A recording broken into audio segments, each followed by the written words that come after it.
So these predictions for high school football and college football go all the way back to 8 months ago. Yeah. I mean, these are very stale predictions. Right. These were Cold Takes Exposed would definitely have a field day with our magazine because there are things we definitely get wrong. But in the interest of transparency, I feel like we should go through and check out how we did on our rankings for the state champions. Because very noble of you. Ultimately, that's where the proof's in the pudding, right? Sure. That if there's a state champion who was not ranked, that's a whiff, right? Yeah. Right. But on the other hand, if there's a state champion, a team that won a state championship, and we had them number 1 in our preseason poll, that seems like a hit. So let's go through these. We're going to go through the champions and check out where they ranked in our preseason rankings. And for me, success for me on these rankings, and I'm admittedly probably a little bit because a little bit. I'm going to give myself a little bit more leeway, but success for me is that if you are a state champion should be in the top 5 in 6A and 5A because they're not pre-divided, and there's going to be 2 champions. So at the very there's not going to be 2 you can't have 2 number 1s win state championship in 6A because it's not divided that way. And then so 6A, 5A, I'd say it needs to be in the top 5. Gives you a little bit of wiggle room, but they need to be in the top 5. And then in the divisions, I would say they need to be in the top 3. Sure. Right? I think that's fair. That gives you a little bit of margin for error, but not a ton. So that's where my success rate is. So let's check out 6A first. 6A Division I, the state champions were the Lake Travis Cavaliers, and they started the year number 1 in 6A. Good that job, is a hit. Texas football. That is a hit. I am feeling very good about that. They can't do a whole lot better than that. We thought they were the best team in 6A. They ended up being, in my opinion, the best team in 6A. Yeah. And although I would have liked to have seen them in DeSoto play. I would have liked to see them in DeSoto play. I think that would have been a wild game, a very different game. Yeah. And also, one more thing. I got a question over the break about what would happen if Lake Travis and Allen played. Like, there was this notion that, if Allen had if Allen had beaten the Woodlands, then Allen would have beaten Lake Travis. And I will tell you that it would have been a decidedly different game. It would have been a different feel to this because Allen plays a different style than the Woodlands. There is very little doubt in my mind that the Lake Travis would have beaten. I think people underestimate how good their skill players were. I mean, they're on another level. They really were. Charlie Brewer was so locked in. I mean, he was so locked in.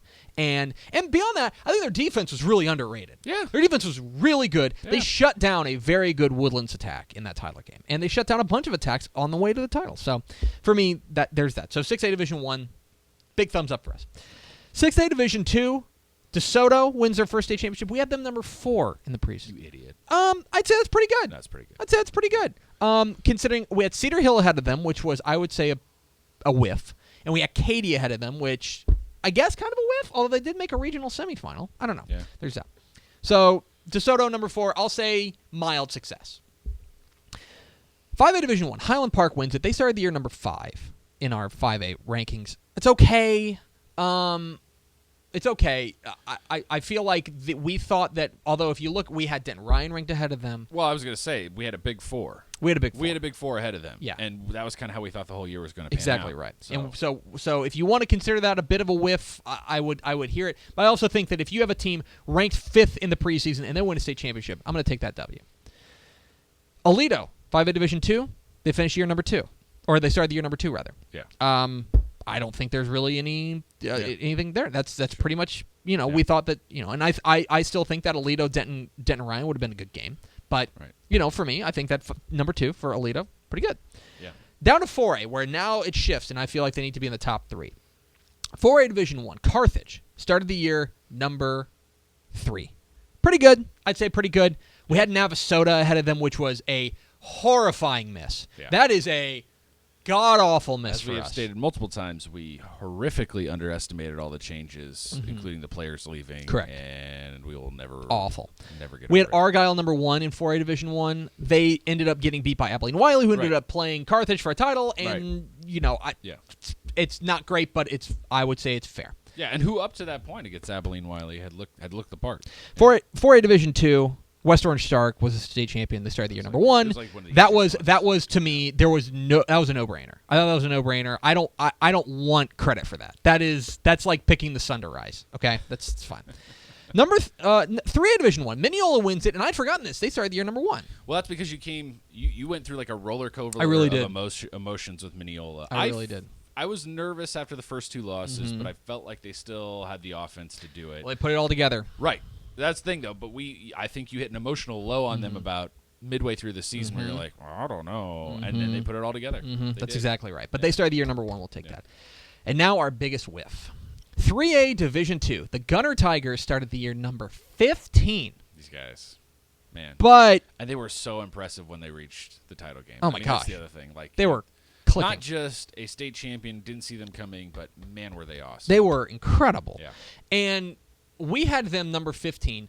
Admittedly, I will admit that in our rankings, a pedigree has a lot to do with it. Like, there's a reason, there's a reason that I believe every number 1 ranked team in our state in our rankings has won a state championship before. The reason is because once you get that first one, it's a lot easier to foresee them getting a second one. But Gunner comes out of nowhere, 15th in our rankings. They're the ones who make us look really, really dumb. Yeah. But they were on fire. I'm okay with it because it was so much fun to watch. They were on fire. They started the year 15th. 2A. In 2A Division 1, it's Refugio. They go wire to wire at number 1. Yep. The only teams that we could have seen upending them were kind of in their own region, we thought. Mason, Shiner, a couple of those teams. But once they got out of Region 4, I mean, Crawford blew us away. I think Crawford gave them a great run, but Refugio, to me, they were the best team in 2A. They were the team to beat in 2A Division 1 once Canadian moved up, and that was that. And in 2A Division 2, another one we don't deserve a lot of credit for is 2A Division 2. We picked Bremont to three-peat. They did. Good job. They were number 1. Good job.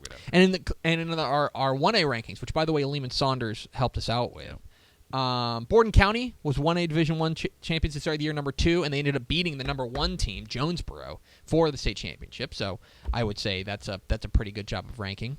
And then in another one we don't deserve a lot of credit for, 1A Division 2, Richland Springs goes wire to wire at number 1. They were the best team in the state in 6-man. And by the way, there's an article on TexasFootball.com today about the toughest schedules. They also ran the toughest schedule in the state. Which is hilarious. As far as win-loss also, percentage. I don't know if you saw, Lehman tweeted at us. Did he? They are playing a game next year against a Wyoming team. Well, they'll kill them. Well, but it's up there and it's near Yellowstone. Ooh, you want to go? Lehman brought it up. He's got a point. What a road trip that would be. You want to drive? That would be something, right? You want to drive? I don't know. Okay. But still. So that's our rankings. Overall of the state champions, we picked we had 1, 2, 3, 4, 5, 6 number 1s win state championships. We had another 1, 2 number 2s, and we had a number 3, a number 4, a number 5, and then 115. A 15. Yeah. So overall, pretty good, though. I'd give us like a B+ on that. That's a pretty solid ranking for us. We did a decent job. So maybe by the magazine next year as well.